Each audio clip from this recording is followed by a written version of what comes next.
This is the I Read Comic Books podcast. I'm your host this week, Brian Murray, filling in for Mike Rappin. Joining me are two fantastic human beings, Nick White. Hey. And Kate Scotchless. Hello. Fantastic to have you guys on. Good to talk to you again.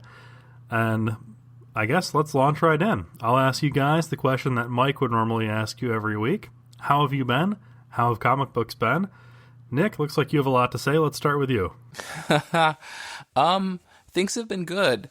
And by good, I mean learning what it means to survive without a working water heater, which is what I got to do earlier this week. It's not as much of a struggle as just not having water at all, but when you have to take cold showers, you well, look, I don't care what happens when you Google, like, are cold showers good or healthy for you? And it lists all these things about your metabolism and all of that. Like, it's not worth it. Imagine you've gotten very efficient in the shower. I wish. I'm still slow as ever. It's just miserable. Like, fixes your metabolism and all that. Like, if I cared about any of that stuff, I wouldn't be going to Taco Bell too, and I'm doing that, so whatever. So I've been doing that. I've been basically blocking the Steam Summer Sale from any and all devices I own, and I've been having a lot of fun with a Twitter account that basically its only function is to provide like titles of like Wikipedia articles and other things like that are singable to the Teenage Mutant Ninja Turtles theme song, namely the Teenage Mutant Ninja Turtles. So it's just basically how does it go, Nick? Oh, you mean Teenage Mutant Ninja Turtles, Teenage Mutant Ninja Turtles. So it's just all postings of, like, Wikipedia topics that can be sung to that same, melody. So I'm having way too much fun with that. Fascinating. As everyone can tell, I'm living it up, for real. Beyond that, in terms of what I've read, I did recently read Psi-Lords #1. That was written by Fred Van Lente. Art by Renato Guedes, letters by Dave Sharp. Probably some of you recognize that a few weeks back this was my pick of the week, as I saw it as kind of a potential return to form for Valiant, and also sort of a sign that maybe Valiant was comfortable working with creators that were really synonymous with the pre-DMG takeover, and that they were okay with kind of taking a chance on reminding people of quote-unquote the good old days, at least for some of us. So I appreciated that. For those who kind of want to know what this book is about, we start with 4 humans, or at least they seem to be humans, who appear to be in what can only be best described as a space jail, each one in solitary confinement, and they're telepathically communicating with someone called Scion. One of them asks Scion why they're there, and Scion says they haven't imprisoned you for what you've done, but for who you are, and he promises to break them out. During said breakout, he refers to them by these names. One of them is called Tank, one is Beacon, one is Hazard, and one is Artisan. Much like the names imply, Tank seems to have some sort of like strength powers. Beacon has like light-based powers.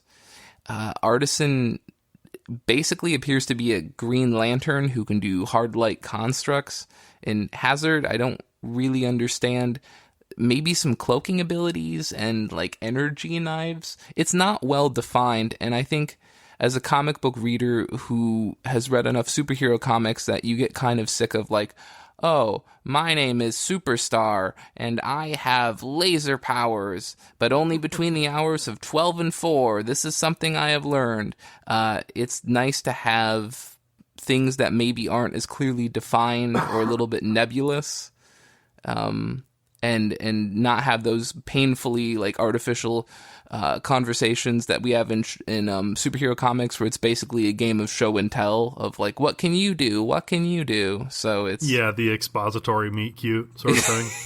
Yeah, it's nice to just like not have that conversation, because people just wouldn't naturally have that conversation. I would say. So yeah, it should be interesting. We know that these characters have been marked with the sigils of the Psi-Lords, but who are the Psi-Lords if they're not these 4 characters? What's their importance to these people? What landed all of them in this place? All these questions are to be answered. Who Psi-Lords the Psi-Lords? I mean, Right, yeah. Yeah, exactly. And I think that really should be the slogan. If that's not on the second issue's cover, opportunity missed. The Psi-Lords had a 10-issue run during the 90s run of Valiant. They weren't around for that long, and they were in the 4001 AD universe of Valiant, and they were a modern incarnation of the hardcore, but Fred Van Lente has basically said, like, he's not he's not in any way obligated to, like, adhere to that completely.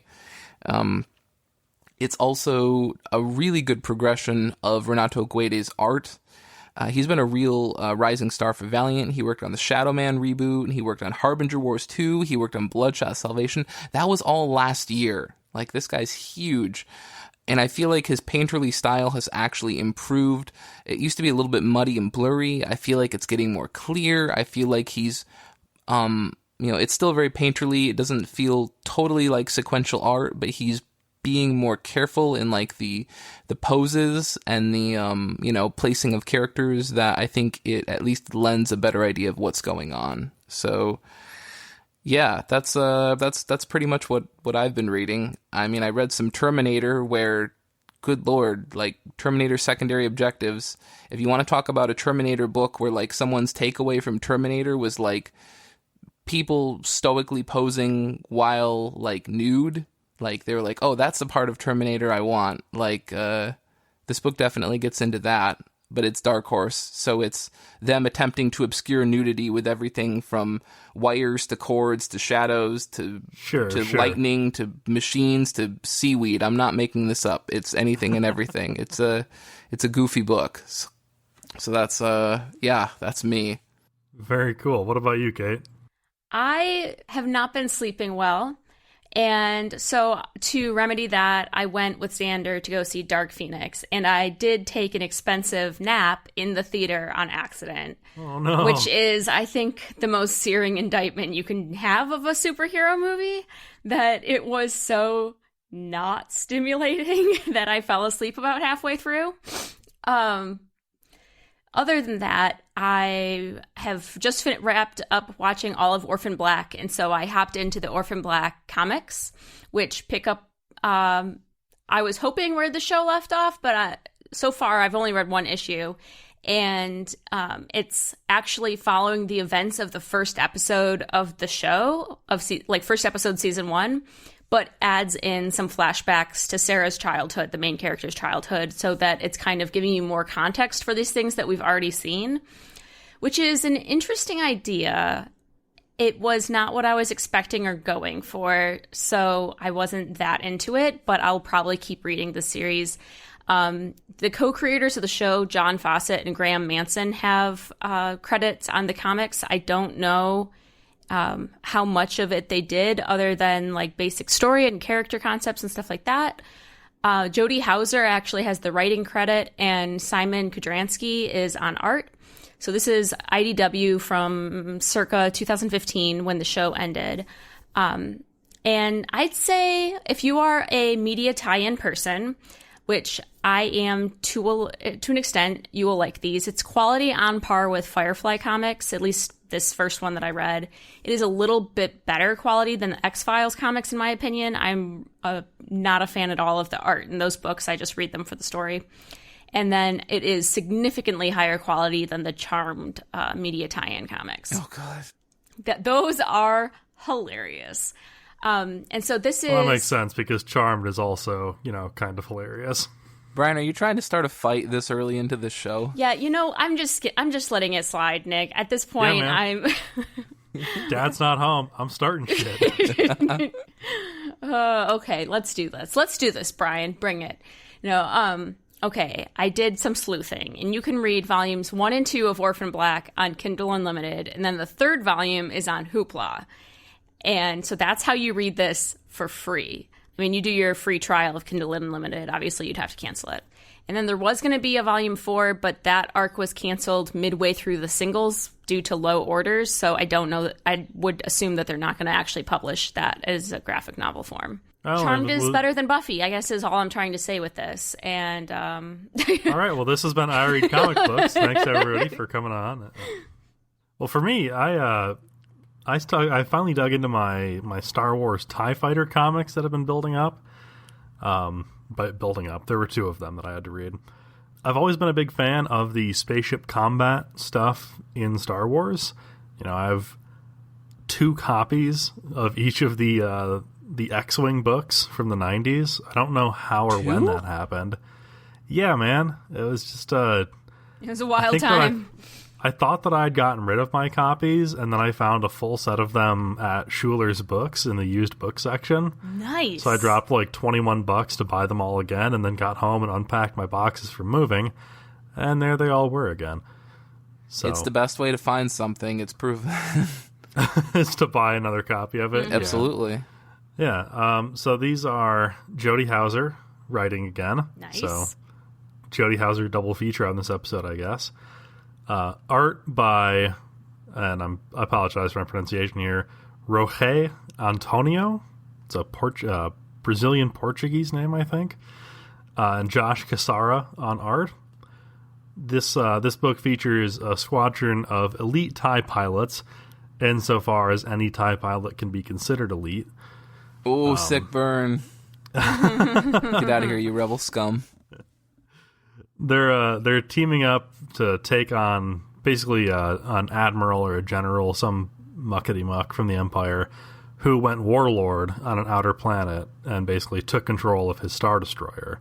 That's weird because that never happens in Star Wars. I know, right? I appreciate this book because it's not pulling any punches.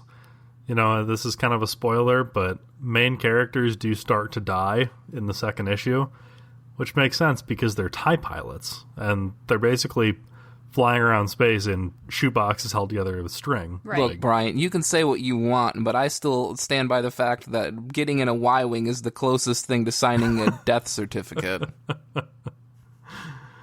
It's, it's just slower, basically. Well, I'll tell you what, this book is definitely popular because it wasn't on my pull, because that's how, as listeners know, sometimes I basically try to play mental gymnastics with myself and say, oh, I'm not reading that book. My pull is small. I just pick it up if it's there when I go there. Yep. Which was a problem because I went to Vault and I was going through all their Star Wars stuff, and then I looked in T for TIE Fighter. I was like, yo, where the heck is TIE Fighter? They're like, where have you been? That book is really, really popular and it's selling super well, and we don't have any more issues of it. And I was like, oh. So, but I'm glad you're enjoying book it. Is actually, yeah, this book ties into a novel that's out now Yeah. called Alphabet Squadron. I looked at out that at already. Barnes.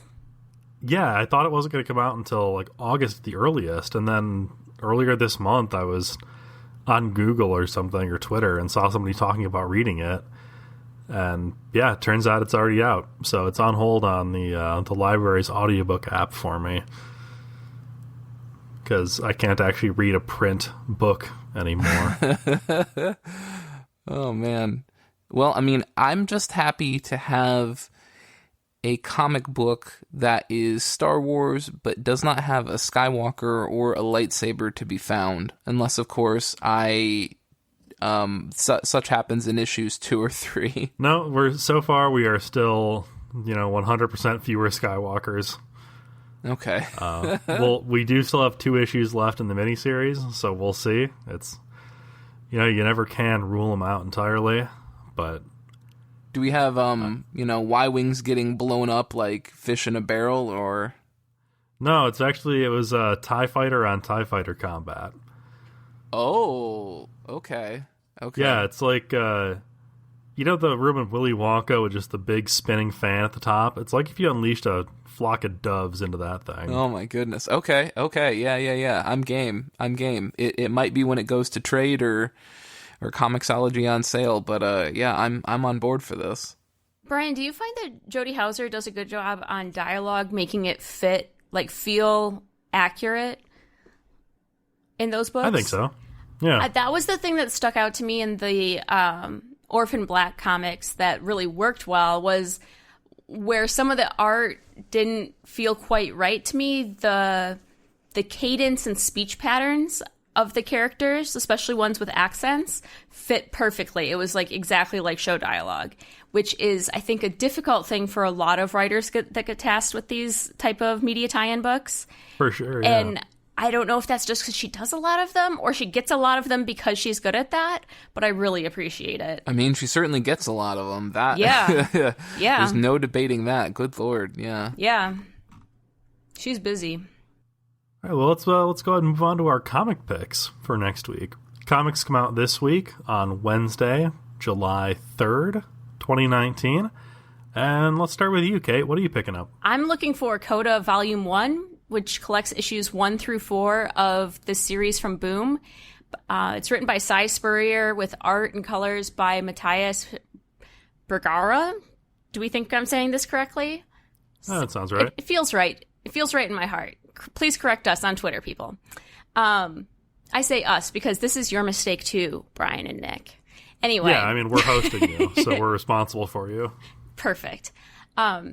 So I have not read the single issues. This was one, Cy Spurrier, I just always trade weight because I've yet to read a Cy Spurrier book that didn't read better in trade.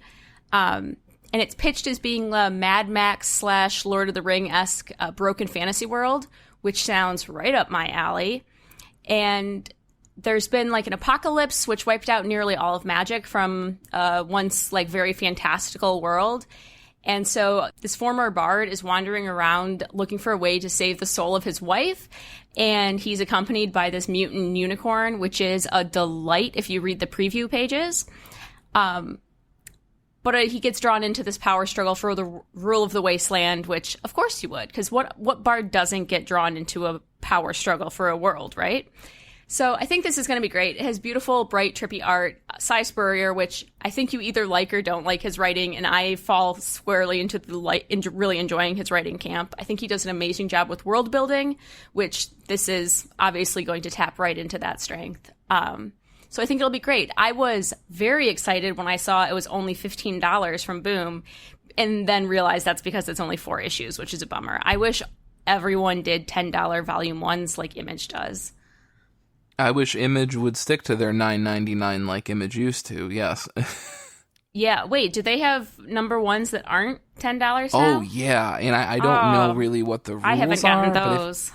If I had to guess, it looks like the works that tend to come from like really higher profile creators, or obviously if the trade tends to be a little bit bigger than 4 or 5 issues, that seems to be what's leaning it towards what I've seen as like 12 and 15, even like $17 price points. See, I see those when I'm picking up volumes past volume 1 for Image books all the time, but I haven't gotten that for a volume 1. Yeah. Once they hook you, they're like, give me $17. And I'm like, son of a bitch.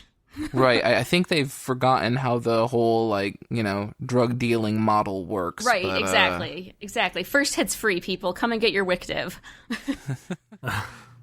First, I thought you said, come and get your whippets. I was like, whoa. This has been the I Read Comic Books podcast. Yeah. I had a moment reading your notes about this, Kate, where for a second I thought that his wife was a foul-tempered mutant unicorn. Even better. And this book really can't do anything but disappoint me now that I know that's not the case. Like, we don't know what his wife is. They don't say in the description, so we don't know. Yeah, I mean, another missed opportunity. Right? The preview pages have him interacting with a dragon that, because it's immortal, even though its body has like completely decomposed and it's mostly just like a skeleton with bits of decaying flesh hanging off of it, but primarily just a skeleton. And he's like spelunking inside its rib cage, and it's yelling at him because it's immortal, so it doesn't die. And it's like, gross, I dig it. Right? It's like, get out of there, you're tickling. Come back here, I'll burn you alive. Awesome. What about you, Nick? Well, for me, it's gonna have to be Black Hammer, Age of Doom, number 11. That's Jeff Lemire writing, Dean Ormston pencils, Dave Stewart colors, Todd Klein letters. The preview solicit says that, quote, Lucy comes face to face with someone she would never expect. as the only solution to the ongoing fight against anti-God, cough, Darkseid, is revealed. And I gotta hand it to whoever wrote this solicit. It's pretty airtight as far as spoilers go, and I can't certainly say that of all of them. I've certainly read solicits in previews where it's like, well, after last month where so-and-so killed so-and-so, as you all know.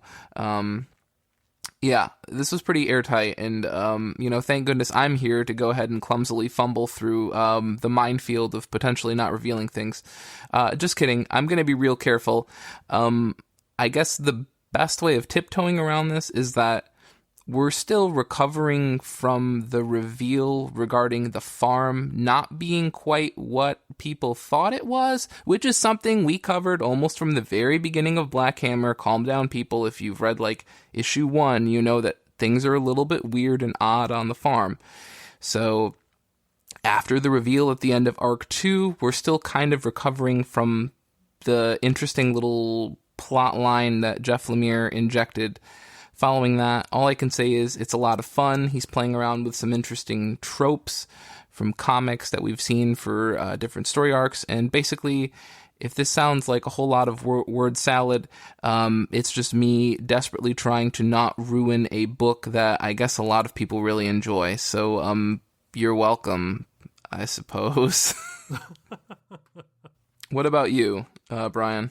Yeah, well, we've got Giant Days number 52 coming out this week, so I'm officially back on my bullshit. It's been a while since I've seen one of these. I don't know if they were on a planned hiatus or something happened to just delay the release.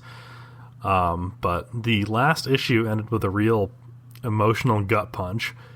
Again, I'm going to try not to spoil anything, but it's going to be very interesting to see the way that the characters sort of cope with everything that happened. Who's going to be hurt and who's going to be comfort, so to speak. It's a fan fiction joke there. Somebody laughed. Somebody got it. But yeah, I mean, I've been reading that book since the jump, and it's going to be wrapping up. I think this fall is the planned end. So of Giant Days? Yeah. I didn't know they were ending that series. Boo. Yeah, it's a real heartbreaker, but it is one of those things where if they have an ending planned, I'm glad they get to do it instead of trying to drag the corpse of their once good book through the streets. Yes, that's extremely true and a very good point. Do you have an eye on a new true love to fill the hole in your heart? No. Okay. Please send your recommendations for Brian to IRCB at... Yeah. No, I mean, I guess I've got the Life is Strange comics that have been coming out. Yeah. But have those been good? I've really been enjoying them, and from what I've been hearing, you can enjoy them even if you have not played the game. Interesting. I think that people who have played the game will definitely get a lot more out of them than people who have not. But from what I understand, you can still get a good story without having gone through that. Nice. And that is on Hoopla, if you want to check out Volume 1. Normally I'd say, gosh, that's so crazy that people would read that without knowing the source material, but because I've done that bass-ackwards approach probably 8, 9, 10, 12 times, I can't talk. You would. If someone said one person reads media tie-in for media they haven't seen, I'd be like, that's Nick White. No, it absolutely is. I mean... I was reading Alien before watching Alien, so what do you want? I'm not one to talk. I did the exact same thing with Alien. I love Rocketeer. I love Rocketeer comics, and I still haven't even seen the movie, so sue me. Yeah, I think it came from that traumatic event in your childhood where you read the Jurassic Park books. I think it probably was just my helicopter parents being like, we won't let you see this movie, but we know that reading is still a vital, important part of child development because we're both elementary school teachers. You can't see Cujo, but you can read Cujo. I'm kidding, that specific example didn't happen, but... No, but I did that. I read Cujo in 6th grade. Oof. Oh, God. I read Jurassic Park in 5th. There's a reason I am how I am. Oh, God.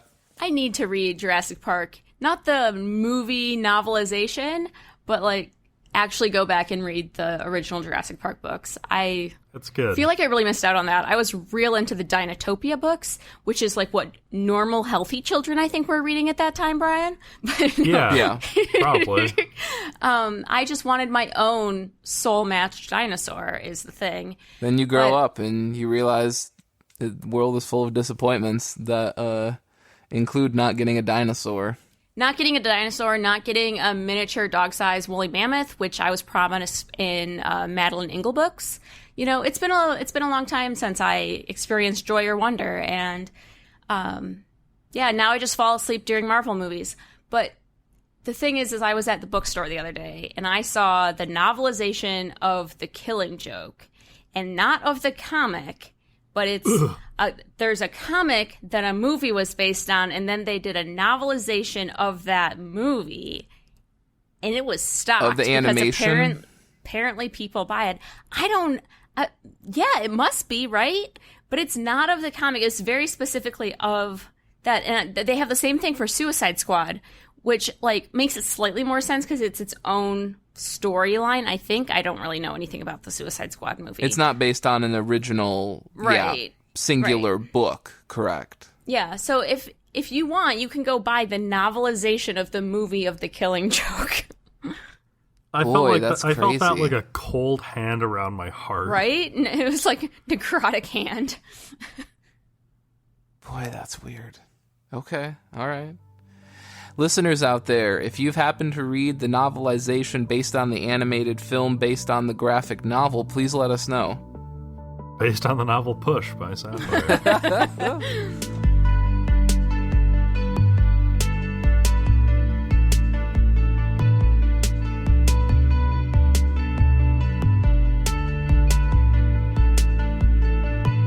So we are here today to do our Goodreads Book of the Month discussion. Before we dig into that, just a little bit of housekeeping I want to get to. We are going to be off for 4 weeks for the month of July. Now that does not mean you're not going to get episodes. You're still going to get minisodes, stuff like that, but there's not going to be regular episodes releasing. Coming in August, though, we do have a live show that we're going to do. And if you want to be involved with that, you'll need to sign up on our Patreon. That's how you get access to our Discord, and Discord is where the live show is happening. If you've been waiting, if you've been teetering on the edge of hopping on that Patreon, let this be the shove that sends you rolling down that hill. It's not much of a hill. I think the lowest level is $1, isn't it? I don't know if an analogy where people are getting pushed off of precipices is something they're going to buy in on, but I mean, okay. Quick, ring up the This is marketing where I'm manager. at. That's just who I am. People, it's just a hill. Brian's not saying it's K2, okay? Like, you know. It's a black diamond. When you were a kid, didn't you ever just roll down a hill for the fun of it? Yeah, Think of it like that's that. what sand dunes are for. Maybe that's a Midwest thing. Mm-hmm. No, I definitely did that thing. It's how you find the rocks in your yard. They only do it in flyover states, Brian. I mean, that's probably true. Hill rolling is for flyover states. Yeah, okay. So this month, for our Goodreads Book of the Month, we read Captain America, Volume 1, subtitle Winter in America. So this is from writer Ta-Nehisi Coates, with Lionel Francis Yu on illustrations. And this is your full spoiler warning. We're going to be discussing everything that happens in this book, so if you haven't read it and you're trying to make up your mind, you want to go into it blind, you're going to want to stop the episode right now and come back once you've read it. I don't know that I could give you an actual summary of this book without looking at the back to, like, have someone else help me summarize it. Just because I came into this book without having read any other Captain books except for one that was from 2008. And it was just like a rando that I picked up at the library. So I was missing so much context of who villains were. And this is coming out of all the fallout of, was it Secret Empire? Yeah, it was Secret Empire. Secret Empire, yeah. With Hydra Cap. Right. So there's so much context there that I was lost for at least a third of this book. How did you guys do? Yeah, no, I was definitely right there with you. I think that billing this as a volume number 1 is sort of false advertising. Yeah, such a Marvel thing to do. I was okay because I had some context just from being in the comics world Right. from being on Twitter and, hearing about Hydra Cap and knowing what happened there. We talked about it last week. Yep. But I can't imagine if somebody was going into the comic shop to pick up a comic for their kid and they see, oh, Captain America, they like those movies. Let's buy them Captain America Volume 1. And then they take this home and that poor kid is going to have no clue what's going on. Well, we were those poor kids. I mean, we purposely, in the Goodreads group, only allow books that are volume 1s or that we've already read all the previous volumes for. So, if we've already read volume 1 as a group, then we can read volume 2. So that rule is so that we don't end up with going in and being confused like this. And so I think Marvel has done this to me before, where I went in thinking that I didn't need a lot of context. And I don't just mean knowing like the Easter eggs. I mean, like, you're not following the plot. Things are not making sense if you don't have this extra context. The other thing is, like, usually Marvel will do that, but then give you like a full page of backstory written in so that they're like, here's what you missed. Here's the Wikipedia article so you don't have to go look it up. And they didn't do that for us this time, which is curious to me. Yeah, what'd you think, Nick? Did you have a hard time getting into this book, or? Yeah, I mean, for someone who like barely reads any Marvel, and when I do read Marvel, it seems to always be like Moon Knight. Like, yeah, this was, and don't ask me why it's always Moon Knight. Oh, that tracks, though. Like, I couldn't tell you why, but that feels right. It's like all of the people I love, like Jeff Lemire, and I think Warren Ellis did, and I know Brian Wood all wrote, Moon Knight, and so I've done that, but like beyond that, my Marvel experiences are very, very limited.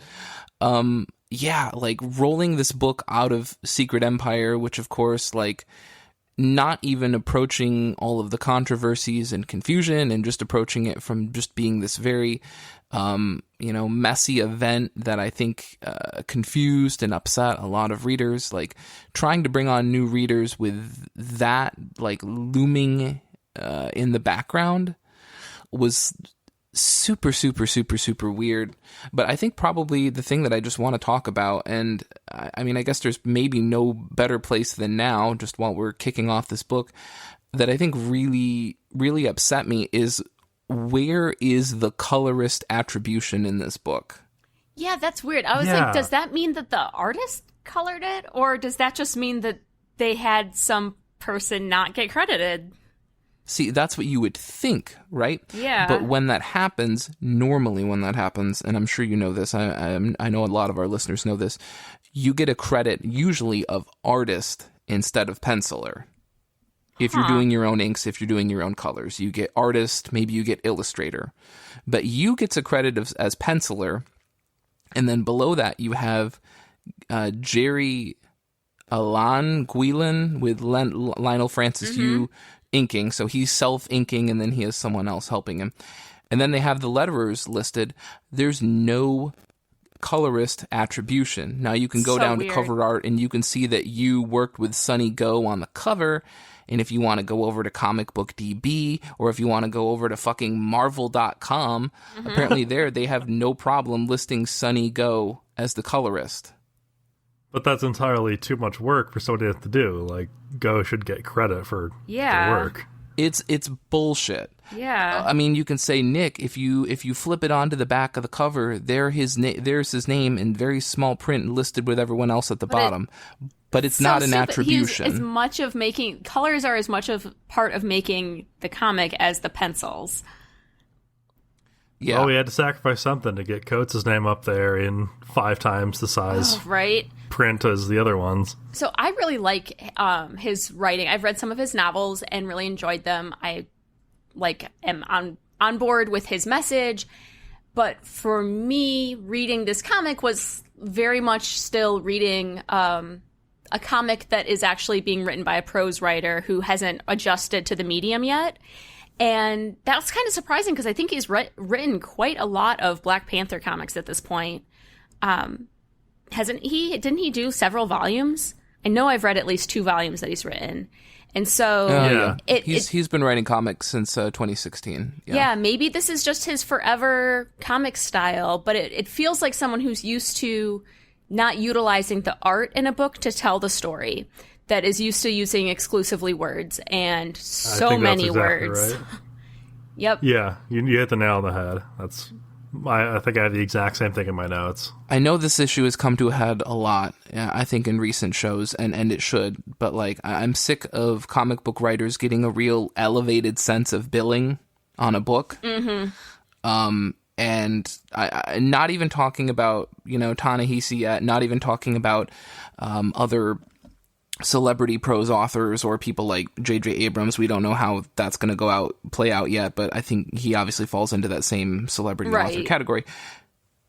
But you have these people, and when they roll in on a book, they get their name in a massively bigger font, or it's on its own row, while the rest of the staff gets crammed onto the row beneath, or something like that. Right, because they're the selling point. And like, I understand the logic here. They're thinking, whether it's Ta-Nehisi Coates with his fan base that they're hoping he's going to bring to this book, or whether it's when DC had, I'm going to butcher this name, but sci-fi author China Melville helming Dial H for them. Of course, the idea is, well, we want to bring that fan base in. We want to make sure that when they go into the shop, they're like, oh, I really want to read his comic book work. We're going to make it as big and stand out and as clear for you that you're buying the right book. Sure, yeah, that's fine. That doesn't mean I love that. It's a valid marketing strategy, but it's frustrating from a perspective of wanting to see all the artists get the credit they deserve. Right, and of the underlying I'm using attribution. artists in the broadest sense there. That it insinuates that they have more, that the comic is more theirs than the other creators, which I don't think is true. You need all of the pieces working together. It's kind of the point of comics, right? And I don't want to make a blanket statement here, but especially then when you have these people coming in that are unfamiliar with comics. Oh, yeah. They tend to be doing even less work than I would say the normal person, and all of the other staffers, from the editors to the pencilers, they're having to work even more hard to get so-and-so up to pace with what they're needing to do. With you anyway. With you in this book, certain panels, or certain pages, I should say, had so many text boxes and text bubbles, speech bubbles, that I was just thinking about, like, how would you draw these panels to still show action and still be visually engaging and also fit all those in? That was a real challenge. He had to really Tetris those in to make it. Well, I mean, or I think more so it would be a question of the letterer being able to find placement that isn't, obstructing too much. Don't they sort of work together? I thought that the artists very purposefully left space in their art a lot of times when it's like this, because there are some very crowded pages. I think it's collaborative. I think sometimes even the writer will try to instruct the penciler on, like, where to try to leave space. Yeah. So, but anyway, those are just my out of the gate issues with, not just this book, but any of these books where they're elevating the writer, and the colorist thing I don't even want to touch on again. That just makes me so upset. It's Marvel, what his job was. It's on Marvel.com. Why is it not in this book? Yeah. It's just so stupid. Great. In terms of the content of this book, honestly, for me, as Kate, much like you, I've read some of Coates' essays. I've read some of his stuff for the Atlantic. I've read some of his pieces. I've seen him give some speeches. But in terms of his comics, I've really just been isolated to some of his pages and previews, or some books that I've flipped through. And I will say I feel like his show don't tell isn't as bad as it used to be. I mean, that sort of makes sense. He's been in comics for 3 years now. You'd at least like to see some improvement. And I do feel like, compared with my limited exposure of his past comics, it's not as bad as it used to be. I think... Go ahead, Kate. I will say, compared to the very first volume he did of Black Panther, which I think was his first comic, it was significant. That comic could have had no art, and his writing would have been the same. And this one definitely at least had points where it was leaning on the art to at least tell a part of the story. You know what I mean? So... That's always how I think of it. I think one like, of the things he did really well, at least, was that a lot of the Captain America monologuing was happening during a bunch of the fight scenes. And so you weren't getting a play-by-play of, oh, I've got to kick him in the head now, or, oh, I'm going to punch him in the face. You know, you weren't getting a play-by-play telegraphed, discussion of the actual fight. He was at least showing one thing and telling something else at the same time, which I appreciated. And maybe this just speaks to how I consume comic books, but I actually found that to be incredibly jarring because my eyes really wanted to follow the action across the page. And so there were multiple occasions where I would get to the bottom of a page and then realize that there's, several paragraphs of text that I didn't read. Yep. Because silly me, I thought this was a comic book. Well, and in fairness... Don't hit me with the tall vertical panels where you have me reading captions at the very top of some, and then you bump those things all the way to the bottom of the next panel. In fairness, oh my gosh. A lot of, at least in the superhero books I've read, the monologuing superhero, the brooding one, Batman books do this, Snyder's had Batman do this for sure, and so has King. The monologuing during a fight, the what do we call those caption boxes? That is that's not just this book. That happens a fair amount. Yeah. I mean, I guess thinking about it now, we probably should at least try to briefly attempt to get at what this book is. Oh yeah, about. What's the summary? Nick, it sounds like you followed it the best. Let me. I'll try, because being someone who knows next to shit about this, if I can't properly encapsulate this, then I think that captures the core problem of this book. So there's an event called Secret Empire. Captain America, some bad guys used the cosmic cube. Cap turned out to be evil, and then they fought him off, and good Cap returned, and now there are major trust issues between America and Cap, major trust issues between Cap and himself. Everybody's got trust issues. Everyone's looking over their shoulder. No one really seems to have anyone's back.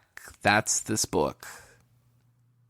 Yeah, it's basically this version of Captain America trying to live in a world that had a Cap that was evil, basically. What happened to that Cap, Brian? The Cap that was evil? Yeah. No fucking clue. It sounds like there was one throwaway line about, how do we know which one is locked up and which one is out here fighting crime? So it sounds like Bad Cap is under lock and key somewhere. Oh my, okay, wait. No doubt to well, there was free definitely people, and it sounded like they were deliberately pushing out propaganda about the idea that, exactly which how do we know this still isn't the same Cap? Right? Right. Yeah.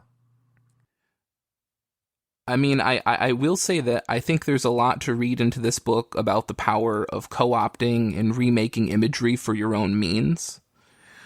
How do you fight someone that has basically weaponized your own likeness against you? I mean, it's almost like we had this exact storyline from Spider-Woman. Do you remember that? When Spider-Woman's likeness got taken over by the Skrulls, and then everyone hates Spider-Woman and thinks she's this big bad villain because the Skrulls used shapeshifted into her. And there's a really good Spider-Woman, it's not an OGN because it came out in singles, but it's a very limited series. I think because it got canceled. Okay, it was in one this of those household, we read Moon Knight. Yeah, no, listen, this was one of those motion comics which tells you when it was published. Yeah, I remember this. I think this was Spider-Woman Agent of S.H.I.E.L.D. Yeah, I think it's so. And everyone hates her and fears her, and it was really well done, and I had no idea what was happening going into it, and I think it's kind of would be a good example read to contrast to this book in terms of coming in with the events leading into it dramatically affect how this character is interacting with the world and being received, and yet it does so it lets you come in as a noob and you still understand what's going on. Yeah, definitely. Also, beautiful book. Highly recommend. I think this book has some core kernels that I appreciate. It's just that some of them aren't fully developed, and other ones are not only not fully developed, but they just continue to be just pounded on. But I really like this idea that this book is really about just the power of optics, the power of how you can make things appear regardless of how they actually are. Absolutely. Which I think, and I think, not to get quote unquote political, but that's a pretty strong, that's a pretty relevant idea. Yeah. The power of optics. Boy, oh boy, is that well in play these days. Right. And I think that was an interesting message. And it definitely, like, if you had told me it's a Captain America book about that, I would be very on board. I think what would have been a more interesting route to go with it is, instead of telling us so much about, there's a lot of narration about how people see things and how the optics are used. You're just telling. What if you use the art in the book to kind of do the stuff you're saying, right? There is very little utilization of actually using the art to demonstrate the power of imagery. It was, at least for me, the art in this book is on the level that I didn't notice it one way or the other, good or bad. So it didn't stand out as really hindering the story, but I definitely didn't feel like it was a big asset to it. And I think a lot of that is just because it's overwhelmed by all the words. That gets really, the visuals get very cluttered with all the text. Yeah. No, I mean, I agree. There's sort of a real active engagement in having to navigate from one text caption box to the next, and your brain just becomes so fixated on that act that it's just hard to, no pun intended, look at the big picture that's right there. Well, and it's also just that big beefy boys art style that goes with superhero comics sometimes that is just not my thing. If you want just a whole bunch of really swole men, this book is for you. If you want beef boys, Captain America has you covered on beef right? boys. I think for some people that's gonna punch their ticket for this book. That's fine. Yeah, who's that? What's his name? Nuke? It's the guy who is, I guess, being cloned, or they're making robot versions of him. He was the one in Jessica Jones, wasn't he? Nick White said, having seen season 1 only. Yeah, I have no idea. I did not know this character. But yeah, it was one of those things where there's just a bunch of this dude, and they show you the secret Russian lab that is cranking them out, but we have no idea if they're clones or if they're I thought maybe they were robots for a minute, but it looks like they are actually just flesh and bone. Oh, thank you, Brian. Thank you for getting to take the bullet on which one of the people on this show is a dummy, because it was going to be you or me, and I struggled with this point too. Someone please explain the nuke thing to me. Am I overthinking this? Are they clones? Are they cyborgs? Are they cloned cyborgs? No, I don't know. And I also Cass mentions at one point that they were previously soldiers. Are they soldiers that were repurposed into the nuke program, or were they always nukes to begin with, but then they were soldiers? There's a nuke program? See, I didn't follow this at all, and I also had that moment where I went, I could look this up. I have enough keywords being given to me that I could Wikipedia this, and I just did not care enough.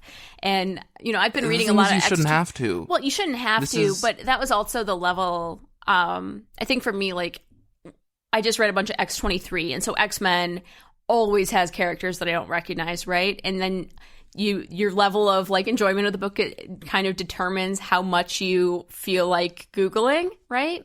How much you really want to get into it. And I did not press that gas pedal here. I was like, well, he's a big beefy boy. Something bad happened to him. Used to be a goodie, now a baddie. Okay, let's do it. I just know that Venture Brothers has a knockoff version of him. Seriously? Yeah, they have Sergeant Hatred or whatever, but it's still the same thing with the big beefy soldier guy with the tattoo on his face. Mm-hmm. That's all I could think about. I thought it was face paint. I think they have the flag tattooed on their face, because I think it was there in the tanks when they were decanting them. Huh.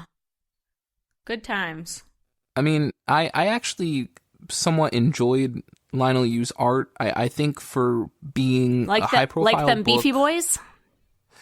I mean, I loved all that came with it. Okay, Nick White here for the big Beefy Boys.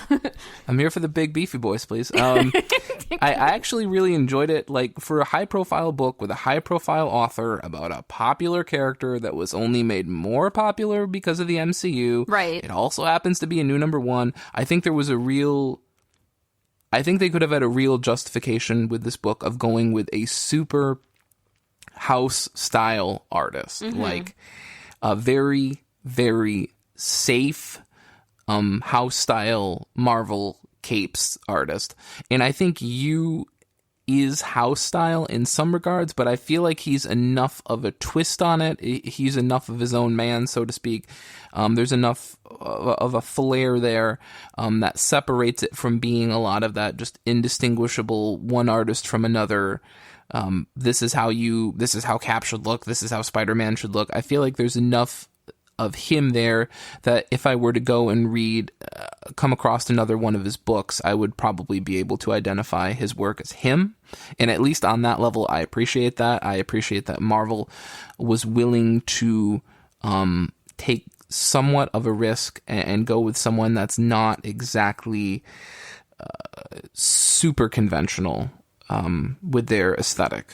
So I guess I don't know as much about what defines house art styles. This to me looked extremely safe house art, but this is coming from someone who is just like, I will send you some very safe house art. Yeah, I think we're too image to understand. This is definitely a lot sort of rougher and craggier looking than what I think of when I think of a house art style. Okay. Almost to its detriment at points. Like, I know there was a point where I was looking at General Ross's face, and I was like, is this man 1,000 years old? What is going on with all these lines? And then I realized that I couldn't see his eyes at all. His eyes were completely blacked out by shadow. And I looked over the rest of the page, and he had no eyes on any panel on that page. And it was one of those things where I kind of caught myself quoting Quint from Jaws in the back of my head. You know, he's got the lifeless eyes, black eyes, like a doll's eyes. Maybe that's because I just watched Jaws again. I was going to say, I watched a killer whale knockoff of Jaws on Netflix that it was all they tried to redo that line too. It was so bad. It was comically bad. I have to admit, again, I can't preface this enough, but as someone who is woefully ignorant, and woefully ignorant doesn't even come close to my knowledge of Marvel Comics, I am here for the goofiness that is Taskmaster.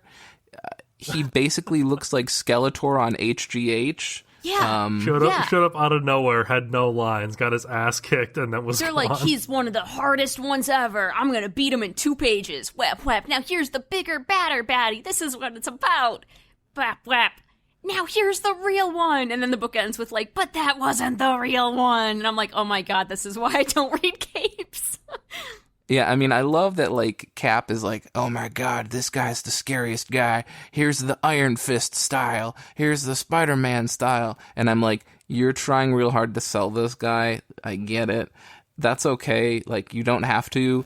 Amidst a book that largely has 0 costumed individuals in it, I am up for seeing another idiot in tights, so I welcome this. I'm like, who originally decided that this guy was a skeleton? Because I appreciate that. I mean, he does make fun of the fact that he's got a stupid mask. I'm like, I kind of love it. Steve, shut up. Yeah, I think that Taskmaster is one of those characters who works really well in a cartoon. Yeah. Where you can actually see the way he moves changing to line up with the character that he's mocking. He looks like the guy whatever. that's hiding behind a gravestone in Scooby-Doo to scare Shaggy. Like that. Which is really funny. Why did you choose this Scooby-Doo villain for your book that's all about Russian propaganda and the fall of democracy? I would have taken over the American economy if it wasn't for you meddling kids. Yeah. Honestly, I did like that part where you realize that, oh, here's Cap at the end. He's gonna save Sharon, and he's gonna beat up Taskmaster, and he's gonna reveal the villain for all of her ways. And you realize that basically Cap has more or less been on an episode of Candid Camera, and the whole goal of it was just to simply get him on camera, like validating peace treaties and non-conflict agreements between countries and everything. And I was like, that's kind of clever. Like, the whole point of all of that was just to get him on camera, like, being a bad boy. I was like, okay, this is interesting. As for, the whole Selene character and the Alexa character, like, are these people prominent in Marvel Comics? I don't know. Again, there's maybe some Marvel fan out there shouting at me that it's like, oh yeah, I encounter these people in all of my books every week.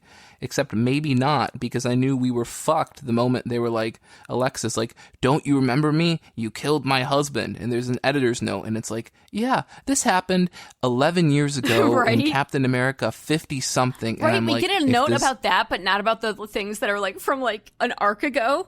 Yeah, not like, Selene. Selene from this book? Like... Mm-hmm. And then fucking Rasputin out of nowhere. That made more sense to me than Taskmaster because he's Russian. Well, that's fair. I mean, he was geographically appropriate. Right? I feel like the last 2 issues of this book took a real dive towards, like, do I have to look up everything, and do I understand anything going on in this book? Yeah, I didn't know a lot of the villains' powers, so when they're coming up against them, I'm just like, I'm not super sure what this person is doing. And I appreciated that they explained what Taskmaster's schmick is, but then for Selene, I never actually figured out what she was doing. She's, like, murdering people, I get that. Well, yeah, I got that part. It seems not limited to but, like, what's her power besides another, having really shiny boobs? Like, the shiniest boobs. I mean, if that's not a mutant power, what is? Right? She obviously had some kind of, like, soul-sucking power. Right. And some kind it's of like a magic power. life-draining sort of thing. But yeah. Is she a witch? Is she a demon? Is she a vampire? Mutant? Is she an inhuman? Mm-hmm. Like, I would like to know more what her deal is, if she's going to feature this prominently in your book.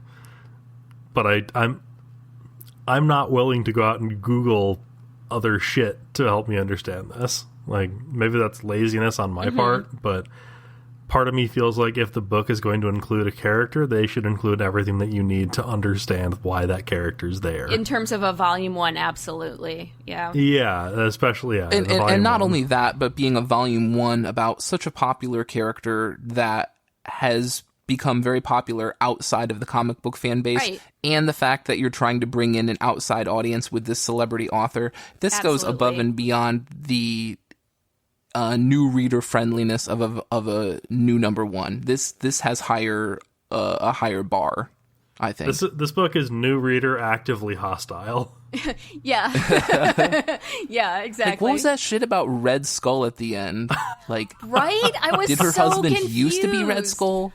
Does he remember being Red Skull? I laughed out loud when I saw that. Did her husband get resurrected and become Red Skull? Because it's like, well, he won't come back as himself. And it's like, well, he's going to come back as Red Skull. I'm so confused.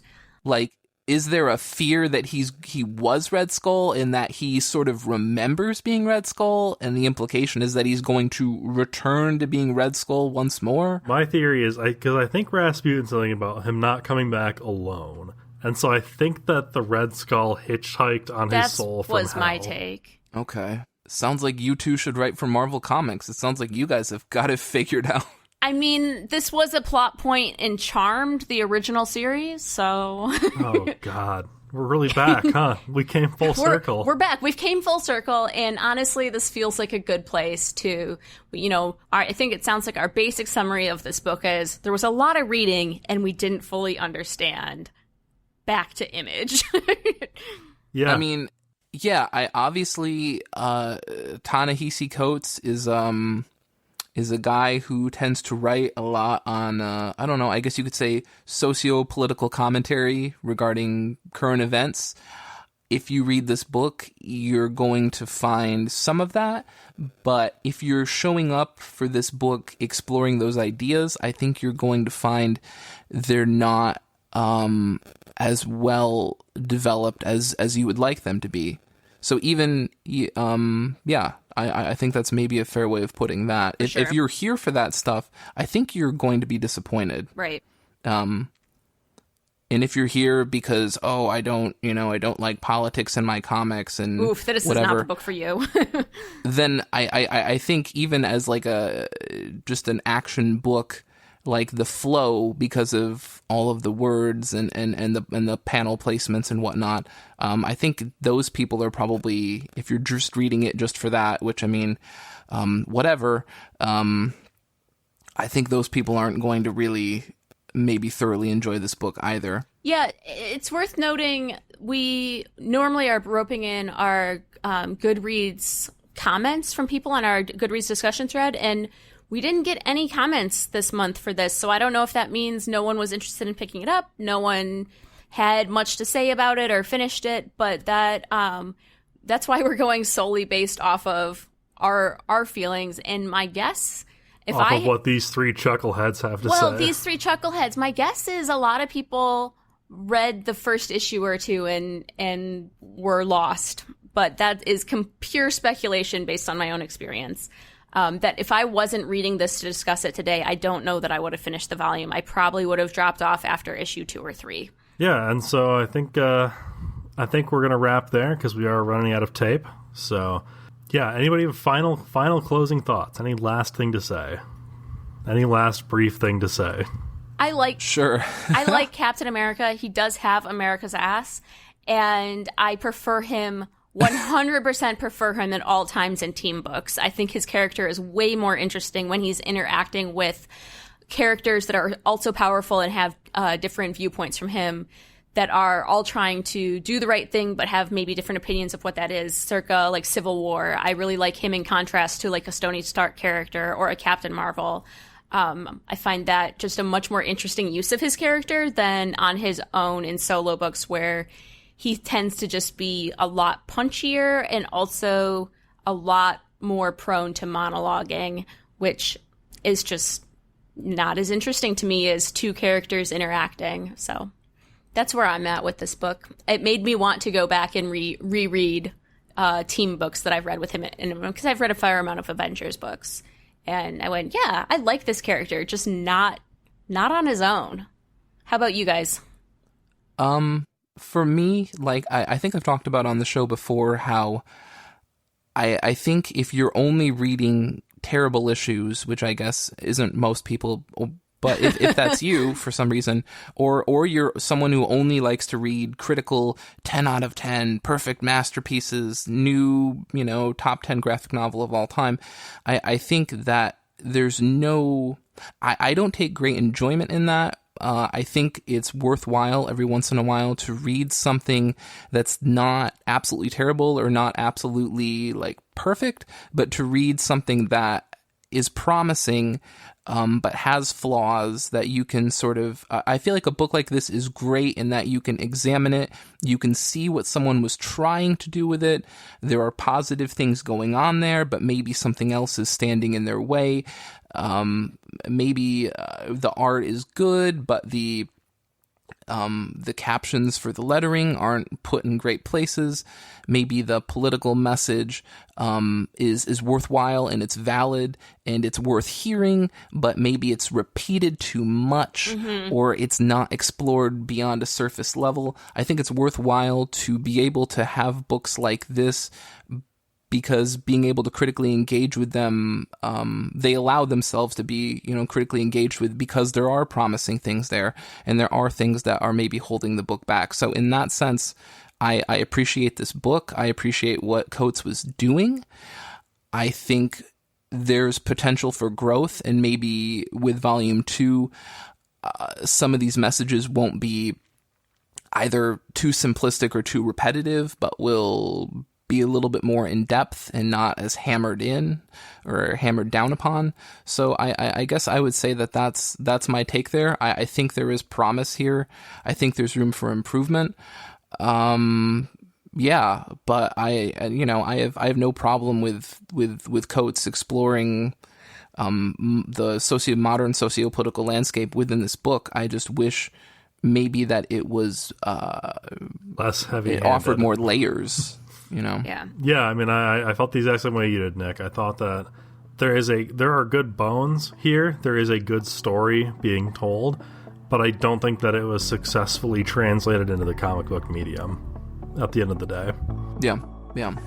All right, I'd say that about wraps it up, unless you have any supplementary thoughts on that, Brian. Yeah, why don't you take us out? Okay. So, please go ahead and follow us on Twitter. That's ircbpodcast.com. You can follow Brian at BrianHead. You can follow me at Death Star Plans. But check out our Twitter. We post and share comic news, art, sass, and so much more. That is at IRCB Podcast. You can also subscribe to our Patreon at patreon.com/IRCB Podcast. Without your support, this show just wouldn't survive. So thank you to everybody who's currently backing us. If you join now, you get access to Patreon-only episodes, articles, early access to top-of-my-pile posts. You can also get onto our Discord community.